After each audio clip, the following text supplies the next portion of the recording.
So obviously you know that we can speak, and we can speak pretty much endlessly, but it's really about you folks. So we want to give you a chance to engage in some dialogue, ask any burning questions, any points that we didn't cover clearly or that you think require a bit more clarification. That's what we're here for. So not to put anyone on the spot, but I'll just put everyone on the spot. Who feels confident enough or has a burning enough question that they want to raise it now? Perfect. And do we have someone with a mic? We do. Hi, Rob. Hello? You're on. Rob. Addressed to Rob. My name is Peter Payne from Creator Tech. Patriot, as you said, has been mentioned several times today, but one of the key elements of Patriot that I see missing in the free trade agreements and other agreements is this element of no requirement for disclosure.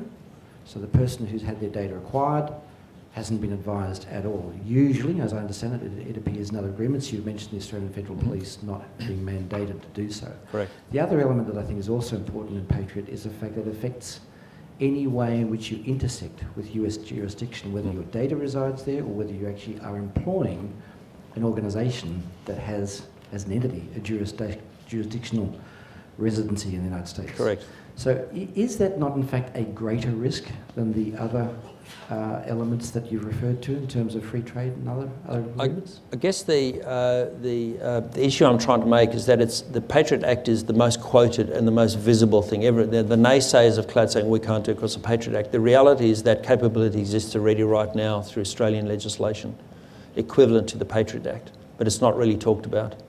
Agreed, the capability, but the issue is disclosure. Under the other arrangements in which the data can be acquired, there is usually disclosure, but under Patriot there's no requirement. Yeah, and in fact it's illegal for the people who have the data to disclose the fact that your data has been acquired. The same thing with Australian anti-terrorism. They're under no obligation to disclose they've actually sourced information out of the back of your business. Within the Australian jurisdiction, but not extraterrestrial, territorial. Yeah. Well, as you know, I'm no international legal expert in that particular area, but the point I'm trying to make is that the Patriot Act is not the single lightning rod for a reason not to move to cloud. I've written a lot about the Patriot Act and just had a whole bunch of press about that because of what happened with Google Drive and their terms of service and just the whole right to privacy online. And at the end of the day, if you are going to put something in the cloud, you should maintain control of the encryption keys, and it should always be encrypted. And when you do that right, then it doesn't matter if it's a cyber criminal or your own government or some other government who wants to see your data, they should come and they should ask you for it, or they should at least spend an awful lot of money trying to crack your encryption. And that's what it comes down to. And funny enough, Trend Micro has a key management service and a key management product where you can run the virtual appliance within your own four walls. And if you secure that properly, then you actually don't need to worry about this as much as you do. That said, the Patriot Act has definitely hurt US cloud providers because it's so public. I had a chance to chat with an assistant director at the FBI at the RSA conference. It was really interesting because I said, lay it out straight. You know, what would happen, in that case I used Germany as an example. I said, what would happen if a company in Germany, the US wanted to see that company's things, what would happen? And she just laughed and she said, well, we'd call up our friends in Germany and say, hey, we need that data, and then they'd give it to us. And I said, really? She said, yep, and the reason that they do that is because next time they call us, we'll give them the data. So the reality versus the perception, I think to your point, it's pretty different, but you should encrypt it anyway. Why wouldn't you do that? And then it's just a non-issue. Then presumably you would disclose to your customers that you are not mandated to have a backdoor to access that encryption required by US government. In terms of being mandated to have backdoors, that would be a basic security flaw. If for an encryption thing you had to have a backdoor. So that's not anything that I'm aware of in the US or any of the other places where I've worked with encryption. There were some telecom standards like that back in the day, but we had problems in the mid-90s with encryption where you couldn't, for instance, take your laptop into France for a while because you might have had SSL on it, and that might not be safe, but we've mostly moved beyond that as far as I understand. Thank you. All right. Thanks for that. Other questions? There's lots of questions. All right, we'll start over here. Can you wait for the mic, just for the folks remotely? Thanks. Hi, thanks. Just talking about that encryption, when you first mentioned that, how does that work if I buy Salesforce.com? So I can sort of understand encryption makes things private, but do I need Salesforce to do that, or can I do it independently? It does. When you go with a SaaS provider, you lose the ability to do some of that security. You're relying on the SaaS provider to provide multi-tenancy instead of relying on, say, virtualization, and you really don't have much capability there. There are a few ways to do data masking, but most of those will actually reduce the usefulness of, say, the reporting that's there. So it's a decision that you make. How much do you trust your cloud provider?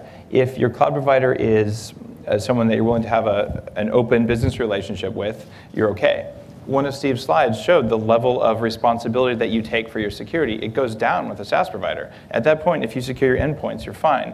But you lose the ability to encrypt the data in the SaaS provider. And if someone does come to the SaaS provider with a subpoena, in whatever country they're in, then the SaaS provider is going to have to turn over the data whether you like it or not. Yep. That's right. That's correct. All right. Excellent. I think there was one other one over here.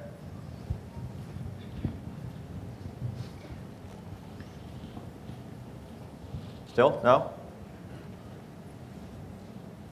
Hi, my name is Darwin. I'm from IBM. I just want a question regarding what Steve mentioned before regarding securing the enterprise from the edge. But a lot of the enterprise nowadays, they will build in the tier level. They have tier 1, 2, 3. They have the unsecure, secure, and restricted. And the traditional way that we secure the network is also secure the data is within that. You can't pass you can't get to the restricted area before you pass this secure area. Like from the presentation you mentioned about having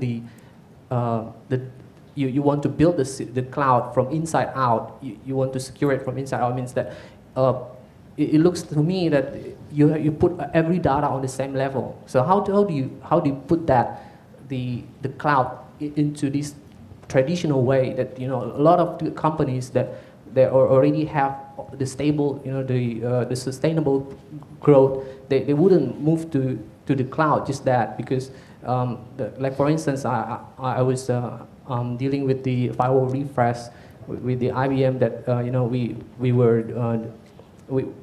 taking care of the BHP Billiton. It's a big company that they for them they have a lot of money to spend on the security, but it doesn't mention that when they have already paid a lot of money for the security, they would we already have the device rack and stack and everything is already set up. We can't just propose to them again, we want to change the infrastructure, change it to the cloud because this is where the future looks like going forward. But they have contracts they already built. So yeah, just a quick one. Like how do you fit this cloud into this tier model of these traditional enterprises? Thanks. Sure. Yeah. So there's a number of topics in that.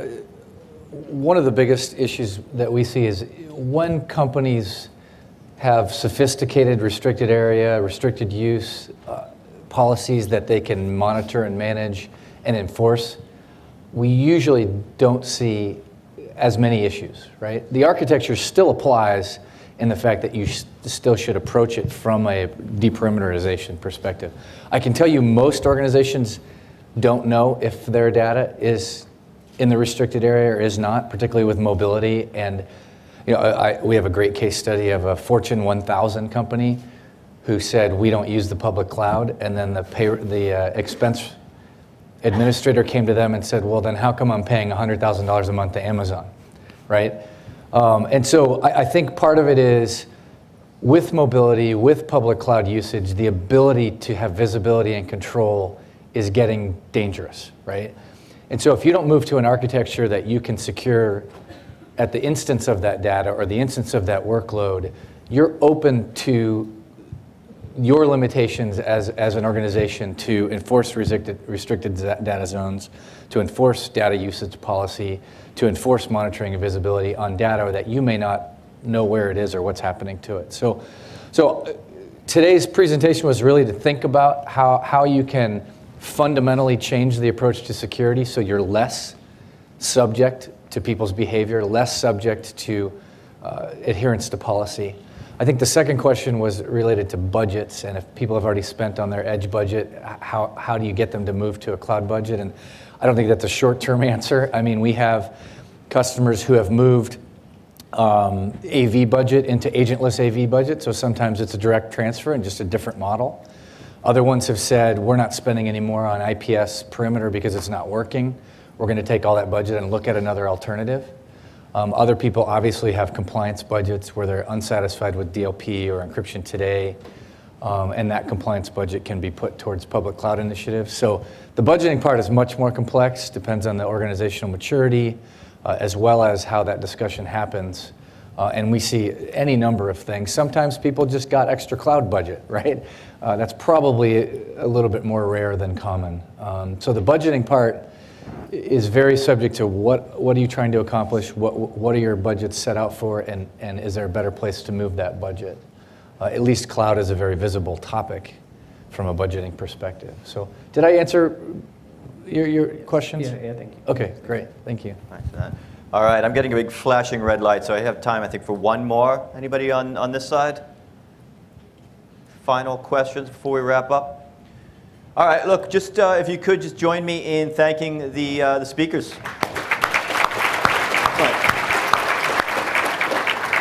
And before I let you go to lunch, a couple of key points. So lunch is being served right out here in the foyer. So definitely take advantage of the opportunity for some networking and to visit the solution pods that are out there, the sponsor booths that are out there.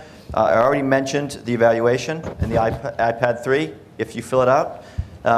This room is going to be split into tracks for after lunch. So this will be the managerial track and the partner track. The technical track will be across the foyer in a room Hyde Park, right across the way, right behind where you registered. And all the information as far as the sessions for the afternoon, if you haven't seen it, they're all in the brochure that you have. So with that, thank you very much and enjoy your lunch.